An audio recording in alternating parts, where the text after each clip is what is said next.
अस्सलाम वालेकुम एवरीवन। उम्मीद है आप सब लोग ठीक ठाक होंगे। जैसा कि आप सब स्टूडेंट्स को पता है 12th क्लास का रिज़ल्ट अनाउंस कर दिया गया है। अच्छा जी, रिज़ल्ट के हवाले से 4 सवाल जो मुझसे बहुत ज़्यादा पूछे गए हैं।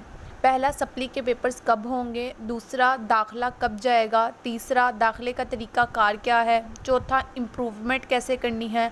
और इसके अलावा हम कितने सब्जेक्ट्स में इम्प्रूवमेंट कर सकते हैं और कितने सब्जेक्ट्स में हम लोग सप्ली का इम्तिहान दे सकते हैं, उन क्वेश्चंस के मैं आप लोग के आंसर दूंगी।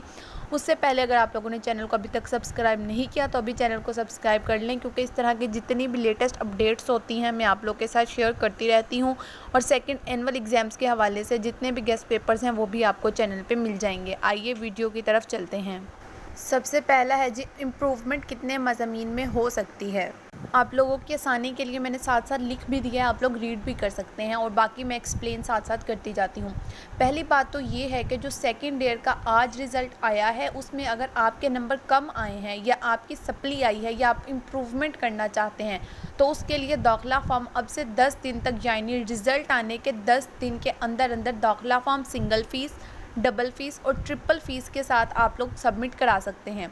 अच्छा जी, अब आप लोगों का फॉर एग्जांपल फर्स्ट ईयर में सप्ली आई है या सेकंड ईयर में सप्ली आई है, या फर्स्ट ईयर आप लोग की बिल्कुल क्लियर है या सेकंड ईयर के अंदर किसी सब्जेक्ट के अंदर भी सप्ली आ गई है, तो ये उन तमाम स्टूडेंट्स के लिए है। या फिर अगर कोई ऐसा स्टूडेंट है जिनकी फ़र्स्ट ईयर में भी समझो इंग्लिश में सप्ली है तो सेकेंड ईयर में भी इंग्लिश में है, या पहले फ़र्स्ट ईयर में जो है आप लोग की मैथ में थी तो अब भी आप लोग की मैथ में है, तो उन तमाम स्टूडेंट्स के लिए ये है। या फिर अगर किसी की सेकेंड ईयर बिल्कुल कंप्लीट है और फर्स्ट ईयर में किसी की सप्ली है तो आप लोगों के लिए ये वीडियो है जी। पहली बात तो ये है कि जो सेकेंड ईयर का आज रिज़ल्ट आया है उसमें अगर आपके नंबर कम आए हैं या आपकी सप्ली आई है या आप इम्प्रूव करना चाहते हैं, मतलब अगर आपका रिज़ल्ट बिल्कुल आप फेल हैं या तो आप जो है आपकी किसी एक सब्जेक्ट के अंदर सप्ली आ गई है, या तो आप लोग फेल नहीं हुए, आपके नंबर अच्छे नहीं हैं और आप लोग इम्प्रूव करना चाहते हैं, तो इसके लिए दाखिला फॉर्म अब से 10 दिन यानी रिज़ल्ट आने के 10 दिन के अंदर अंदर दाखिला फॉर्म सिंगल फ़ीस के साथ जमा करवाया जा सकता है, 10 दिन तक सिंगल फ़ीस के साथ। इसके बाद कुछ दिन तक डबल फ़ीस और फिर कुछ दिन तक आप ट्रिपल फ़ीस के साथ एडमिशन भेज सकते हैं। टोटल 10 दिन बाद तक आप लोग सिंगल फ़ीस के साथ एडमिशन भेज सकते हो अपना। उसके बाद अगर 10 दिन के बाद आप एडमिशन भेजना चाहें तो आपकी डबल फ़ीस हो जाएगी। अगर उसके भी फिर कुछ टाइम बाद आप भेजना चाहें तो ट्रिपल फ़ीस के साथ आप लोगों को एडमिशन भेजना पड़ेगा, हो जाएगा, लेकिन आप लोग की फ़ीस ज़्यादा लगेगी। अच्छा, दाखिला फ़ॉर्म के बारे में कि दाखिला फ़ॉर्म कहाँ से लेना है, उसको कैसे फ़िल करना है, उसको कहाँ भेजना है, उसके बारे में है जी। दाखिला फ़ॉर्म जमा करवाने के लिए सबसे पहले मुतल्लिका बोर्ड की वेबसाइट पर जाएं। फॉर एग्ज़ाम्पल आप लोग फैसलाबाद से ताल्लुक़ रखते हैं, आपकी फैसलाबाद के स्टूडेंट हैं, तो आप लोगों के अगर उसमें सप्ली आई है तो आप लोगों ने अपनी वेबसाइट पे जाना है। गुजरांवाला के हैं तो गुजरांवाला की वेबसाइट पे जाएं, लाहौर के हैं तो लाहौर के, और इस तरह जो उनसे भी बोर्ड के आप लोग ताल्लुक़ रखते हैं आप उसकी वेबसाइट पे जाएं। वहाँ से फॉर्म डाउनलोड करें। इस फॉर्म के साथ एक चालान फॉर्म निकलेगा। इस चालान फॉर्म पे दर्जशुदा फ़ीस बैंक में जमा करवाएं। अच्छा, आपके चालान के ऊपर आप लोग के फ़ीस लिखी होगी जो सिंगल डबल ट्रिपल के साथ होती है, वो फ़ीस होगी, वो आप लोगों ने जाके करवानी है बैंक के अंदर जमा। वो रसीद चालान फॉर्म के ऊपर गोंद के साथ चिपसा करें, फिर वो फॉर्म बोर्ड दफ्तर जाकर जमा करवाएं। बोर्ड दफ्तर अगर आप लोग नहीं जा सकते, वो दूर हैं, तो आप लोग फिर क्या कर सकते हैं, फिर बज़रिया डाक को अरसाल कर दें। लेकिन याद रहे कि ये दाखिला फॉर्म आपने किसी भी स्कूल या कॉलेज के प्रिंसिपल से तस्दीक कराने के बाद जमा कराना है। अगर आप लोग बोर्ड के दफ्तर में डायरेक्ट नहीं जा सकते, अब जैसे कि फैसलाबाद बोर्ड का है तो उसका इंस्टीट्यूट फैसलाबाद में ही होगा, तो जो झंग के, टोबा के या बाकी दूसरी सिटीज़ के स्टूडेंट्स होंगे वो वहाँ तक जाने की बजाय अपना फॉर्म डाक के ज़रिए भेज देंगे। इसी तरीके बाकी तमाम बोर्ड्स के साथ भी होगा। और आप लोगों ने अपना वो फॉर्म किसी प्रिंसिपल से, किसी टीचर से अटेस्टेड करवा के सेंड करना है। और फ़ीस स्लिप्स की तादाद के मुताबिक मुख्तलिफ हो सकती है, वो आपको फॉर्म पर लिखी होगी। आप जब फॉर्म डाउनलोड करेंगे वहाँ पे आप लोगों को फ़ीस नज़र आ जाएगी कि कितनी फ़ीस है। उसके बाद इम्प्रूवमेंट की बात कर ले जाते हैं कि पहले तो सप्ली के स्टूडेंट्स हैं ना, अगर किसी की 1-2 सब्जेक्ट्स में सप्ली है तो वो क्या कर सकते हैं। अब है इम्प्रूवमेंट वाले स्टूडेंट्स जिनके मार्क्स तो कम हैं लेकिन वो फिर भी इम्प्रूव करना चाहते हैं कि उनके नंबर ज़्यादा हो जाएं, तो वो क्या कर सकते हैं। इम्प्रूवमेंट का भी तरीक़ाकार यही है जिस तरह सप्ली का तरीक़ाकार। इसके लिए भी आपने इस तरह फ़ॉर्म डाउनलोड कर लेना है, मतलब अपनी मुतल्लिका वेबसाइट से आप लोग फ़ॉर्म डाउनलोड कर लेंगे, तस्दीक करवा के ये फ़ॉर्म बोर्ड में जमा करवा देंगे। जिस तरह सप्ली वाले स्टूडेंट्स के लिए पीछे मैंने बताया है कि आप लोगों ने क्या करना है, अपनी वेबसाइट पे जाना है, फॉर्म को डाउनलोड कर लेना है, उसकी फ़ीस आप लोगों ने बैंक में सबमिट करा देनी है और अटेस्टेड करवा के आप लोगों ने फॉर्म भेज देना है। अच्छा जी, इम्प्रूवमेंट की बात कर ली जाए तो आप लोग कितने सब्जेक्ट्स में इम्प्रूव कर सकते हैं।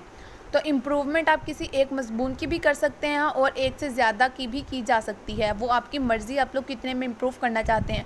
फॉर एग्ज़ाम्पल आपके फ़िज़िक्स में कम मार्क्स आए हैं 11th में और 12th में आपके अच्छे मार्क्स हैं, तो आप 11th की इम्प्रूवमेंट के पेपर देंगे। लेकिन अगर आप लोगों की जो है फर्स्ट ईयर के बिल्कुल अच्छे मार्क्स है, सेकंड ईयर में आप लोगों के किसी भी सब्जेक्ट में गंदे हैं, आप उसके दे सकते हैं। लेकिन अगर आप लोग ने फर्स्ट ईयर के भी देने हैं और सेकंड ईयर के भी देने हैं, तो आप लोग इस तरह से भी दे सकते हैं। आप लोग फर्स्ट ईयर की भी इम्प्रूवमेंट के लिए अप्लाई कर सकते हैं और सेकंड ईयर की इम्प्रूवमेंट के लिए भी आप लोग अप्लाई कर सकते हैं। जैसे कि मुझे बहुत सारे स्टूडेंट्स के मैसेज आ रहे थे, मैम हमारी फर्स्ट ईयर तो क्लियर है लेकिन सेकंड ईयर में हमारे फ़लाने सब्जेक्ट के अंदर कम पार्ट आ गई है, तो अब हम लोग क्या करें।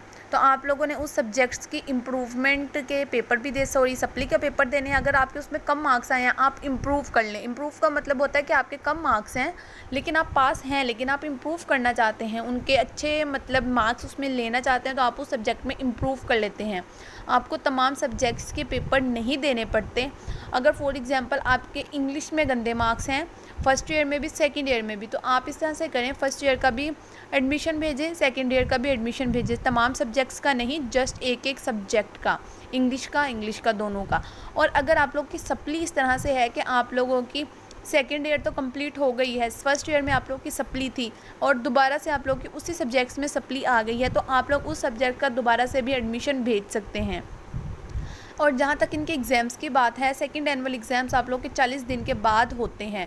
अगर आप लोग चाहते हैं, अगर आप लोग प्रिपरेशन कर सकते हैं 40 दिन के अंदर अंदर, तो आप लोग 40 दिन के बाद भी अपने पेपर दे सकते हैं, फर्स्ट ईयर के भी सेकंड ईयर के भी।